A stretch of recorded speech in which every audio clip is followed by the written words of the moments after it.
All right. Refresher, some exponent rules. What does a negative exponent mean? Flip it, goes to the bottom.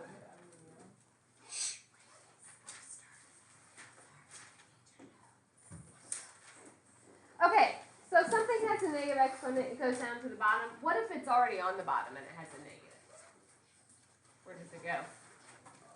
It goes up to the top. So when you see that negative exponent, you might have heard change floors. You just change where it's at in the fraction.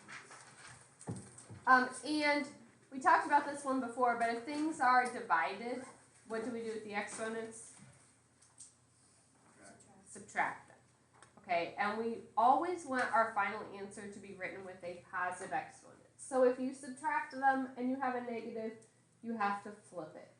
Make sure your final answer, only positive exponents are allowed. All right, the third thing with these. What if we have a fraction exponent?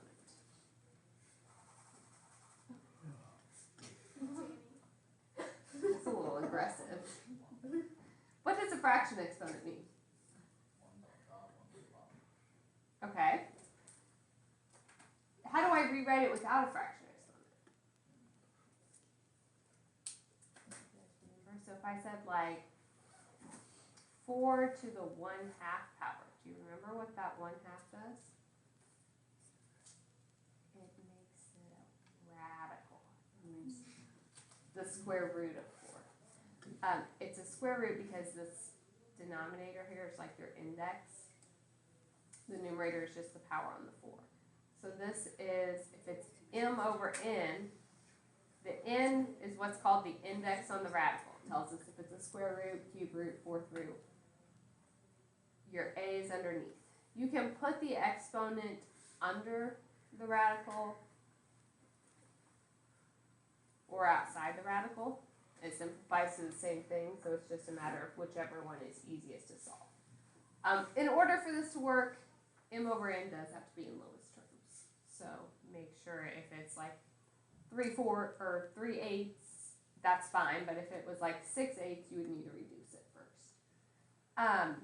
And then if it's a negative exponent, of course, it would go down to the denominator. All right, I want to give us a couple problems to simplify without a calculator. Let's just think about them.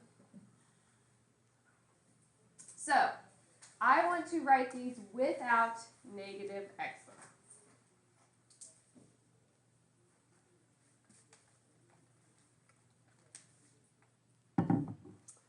If I said 10 to the negative 3 power, what does that mean?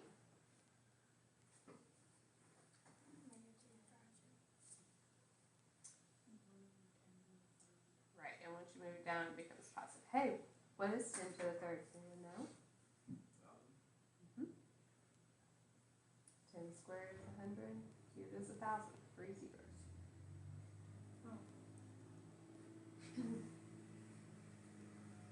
All right, B. If there's a negative out in front, does that change anything? No, it just tells us we have a negative, so 5 to the negative 1 is 1/5. So that just turns into a negative 1/5.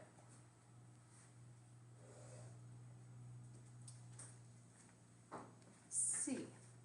If I have 4/9 to the negative 2 power, this is already a fraction. So if that whole fraction is to a negative power, what do I do to my entire fraction?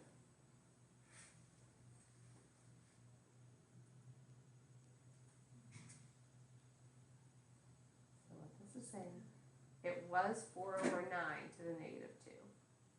If I want to write that to the positive 2, what would my fraction be? 9/4. It just flips the entire fraction. And then we can square this just by squaring top and bottom. 9 squared is 81. 4 squared is 16.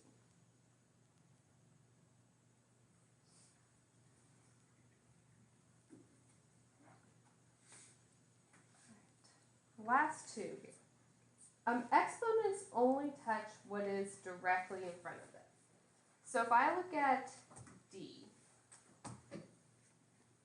mn to the negative 4. That negative 4 power only applies to the variable right in front of it. So it is only applying to the n. So when I write this, the n moves to the denominator. The m does not.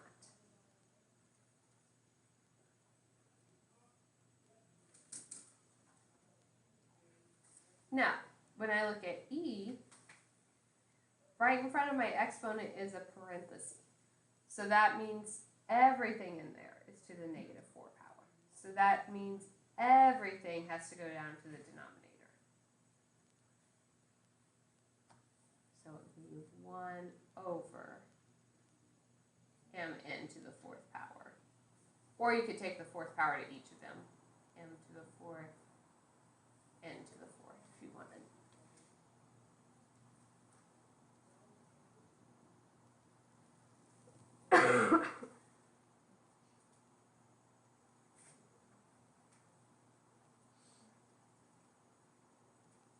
Any questions on those?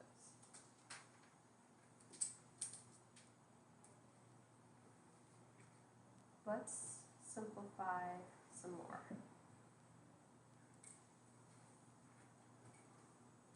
So everything has to be simplified, so we have it in lowest terms with only positive exponents.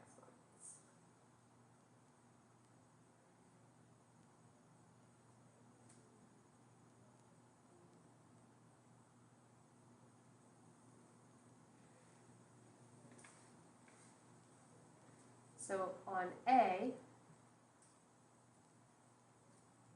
my 15s are divided. So what do we do with the exponents? Subtract them. Now the base doesn't change. It's still a 15. My exponent is just fifth. In general, if it's something nice, like 2 to the 5th is 32, that's not a huge number. If you do 15 to the 5th, you are going to get a massive number. So I would accept either, but if you wanted to leave the really big numbers in exponential form, I'm fine with that.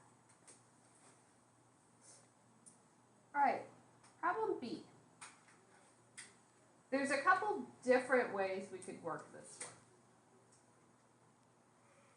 What do you guys want to try?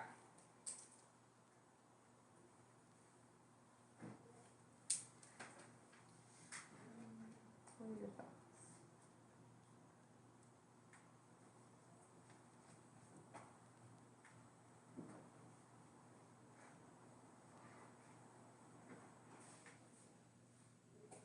Surely somebody has some idea of what we could do.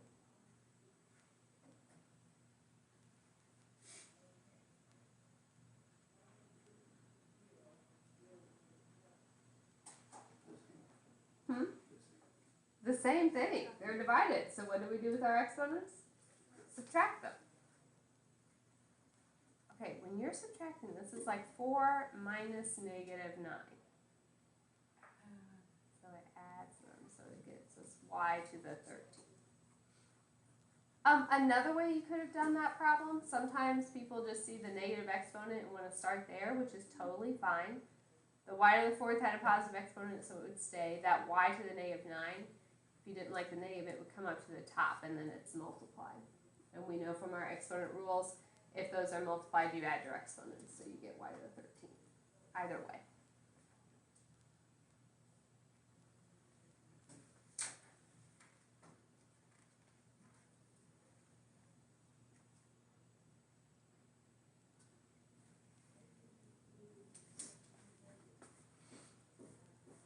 All right. So on these, we need to simplify as much as possible. So let's start. We need our fraction to be in lowest terms. So 35 and 25. How can I reduce those? Divide them by 5. So that gives me 7 over 5.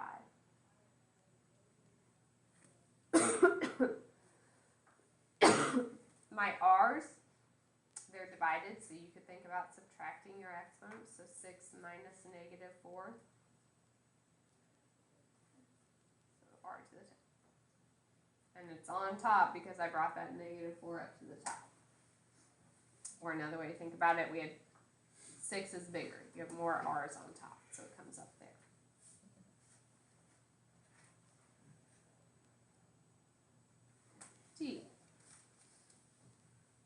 start with our coefficients. 34 and 51.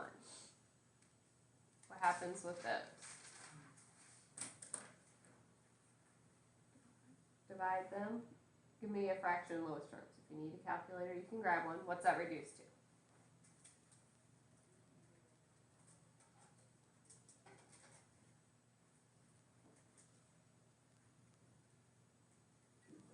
You're dividing them both by 17. All right, now let's look at our A's. 8 A's on top, 12 on the bottom. Where do we have more? Top or bottom? Bottom. So it's going to end on the bottom. So think of it as subtracting those. 12 minus 8 is 4. If you had brought it up to the top, you would get to the same point. If you did 8 minus 12, that's negative 4, which takes it down to the bottom. So either way. My B's, will that be on the top or the bottom? Top, because we have more of them on the top. 11 minus 6 is 5. So 2b to the 5th over 3a to the 4th.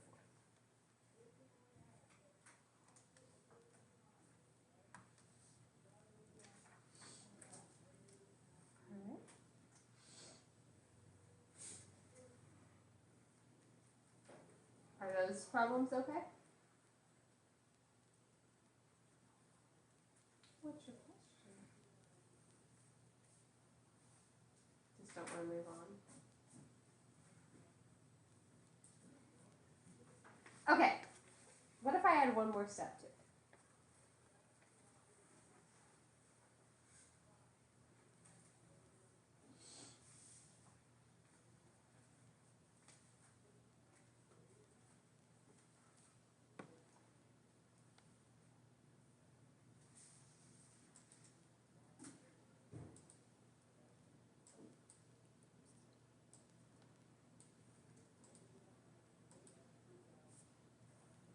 So looking at this one, we have to think about order of operations. We always start with our parentheses. Within our parentheses, is there anything that we can combine? No. So then we go to our exponents. We have to work with this exponent outside our parentheses. So I'm going to start there.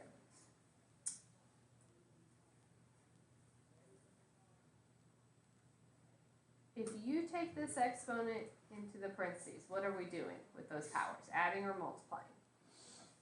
Multiply. Power to a power, we multiply. So we still have the 2, the base isn't changed. Negative 1 times negative 3 is 3. X, 4 times negative 3 is negative 12.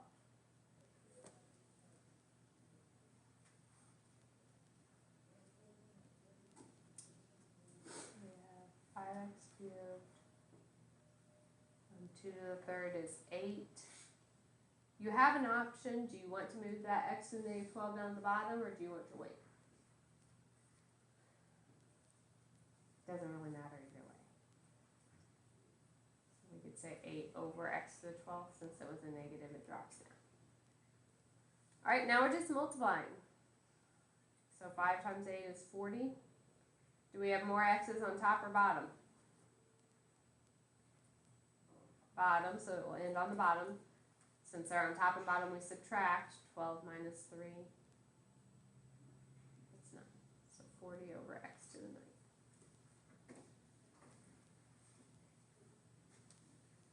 I want you guys to try the next one.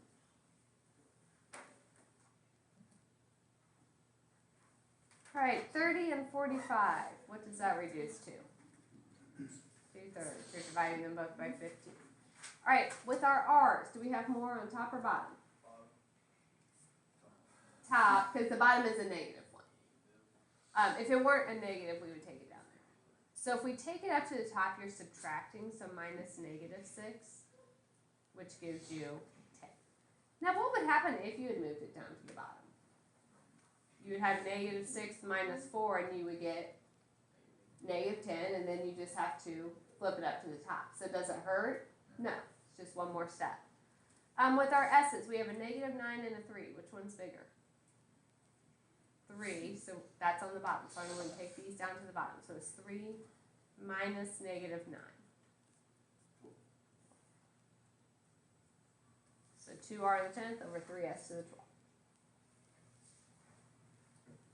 Did anyone do that differently? Did anyone write your problem without negative exponents to start with?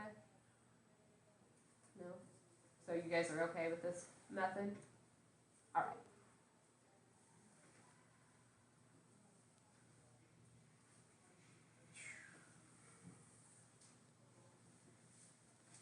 This looks like a fun one.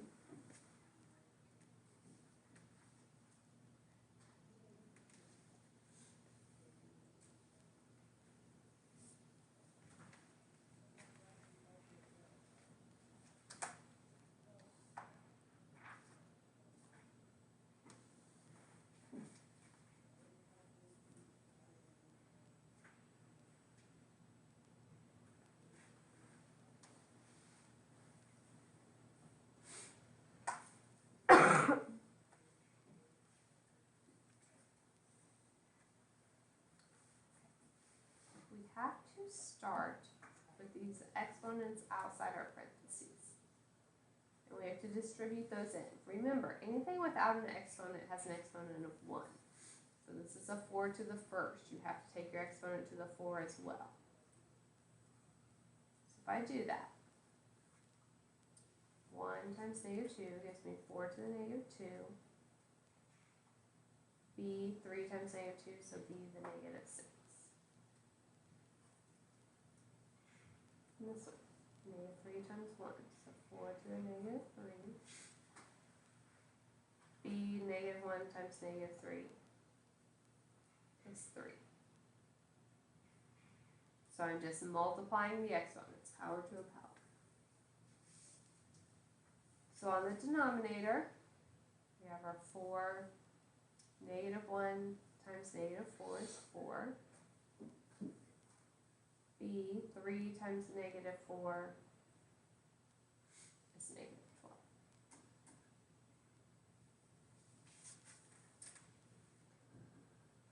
12. Let's simplify on the top. We have parentheses, but all those parentheses are saying is multiply.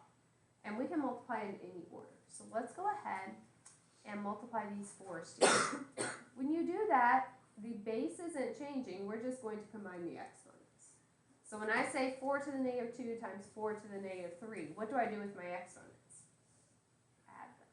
It's still a 4. Negative 2 plus negative 3 is negative 5. If I look at my b's, b to the negative 6 times b to the third. So that would be b to the negative 3. And I'm not doing anything with my denominator yet. All right, if you are comfortable, you can just go ahead and subtract exponents right here. If you don't like it, you could write your problem without any negative exponents. If you went straight to subtraction, you look at your exponents on the 4, negative 5 and 4. 4 is bigger. So you subtract what's 4 minus negative 5. With my b's, what's bigger, negative 3 or negative 12? Negative 12 is a bigger negative, so it's smaller overall. So negative 3 is bigger. Think about it on a number line, which one's on the right. So you'd have negative 3 minus negative 12. So we get here. If you don't like going, if the subtraction with the negatives confuses you, you could also go this route. That 4 to the negative 5, so a negative would flip it, so it goes down to the bottom. B to the negative 3, that was the negative, so it would go down to the bottom.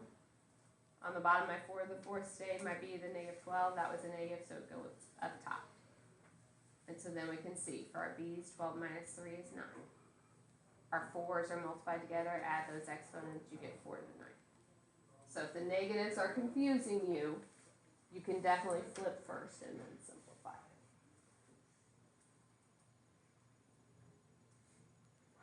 Any questions on those? All right, we can apply these same principles if our exponents are fractions. It doesn't change our strategy at all. So I want to look at some problems where we have fractions for the exponents.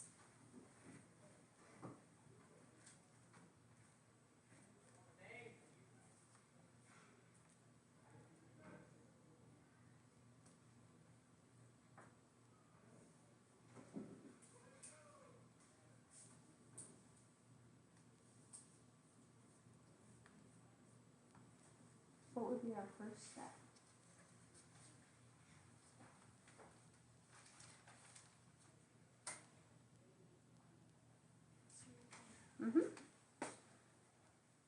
So the first parenthesis is fine.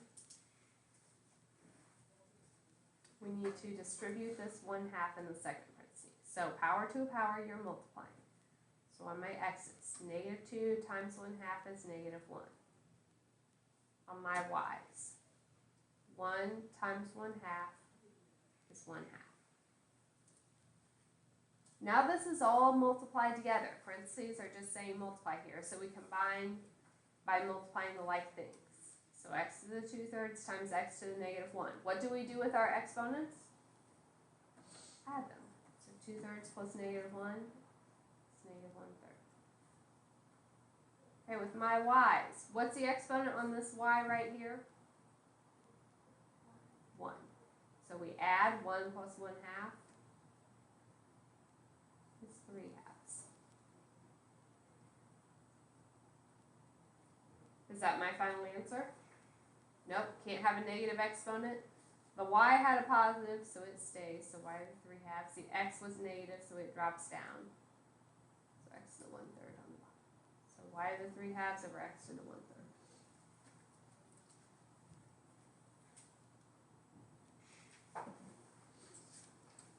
Okay, I want you guys to try a problem.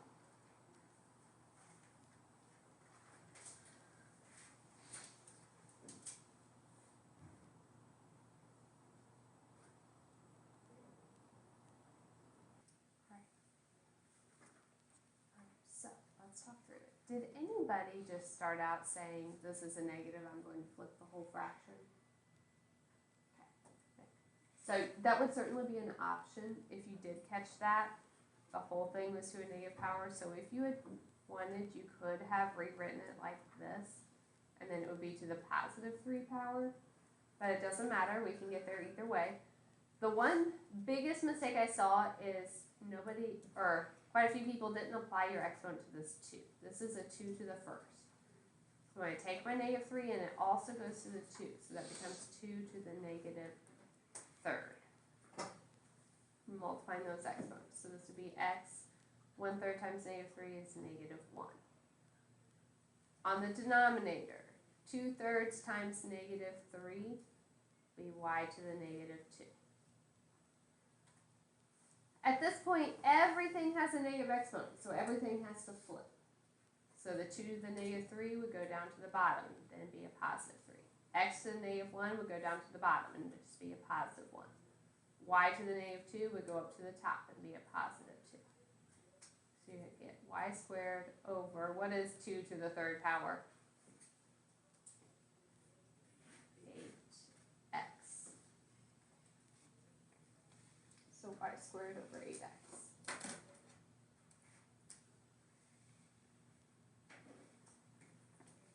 Let's do one final problem. So last example of the day.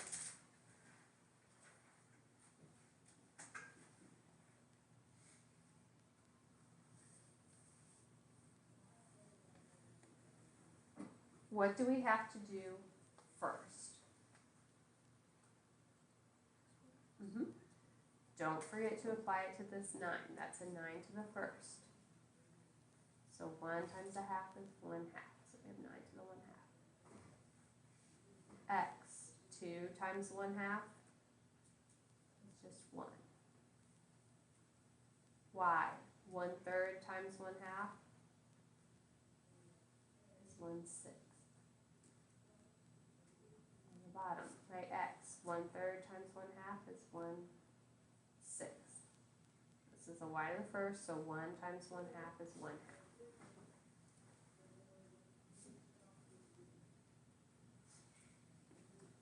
What is 9 to the 1/2 power?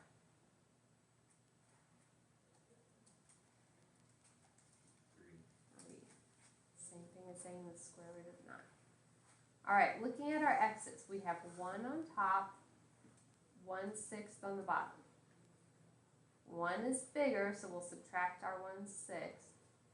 So 1 minus 1/6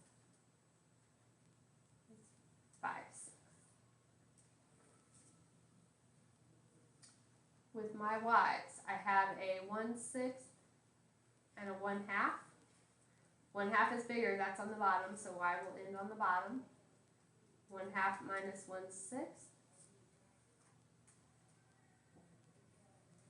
Give us 1/3.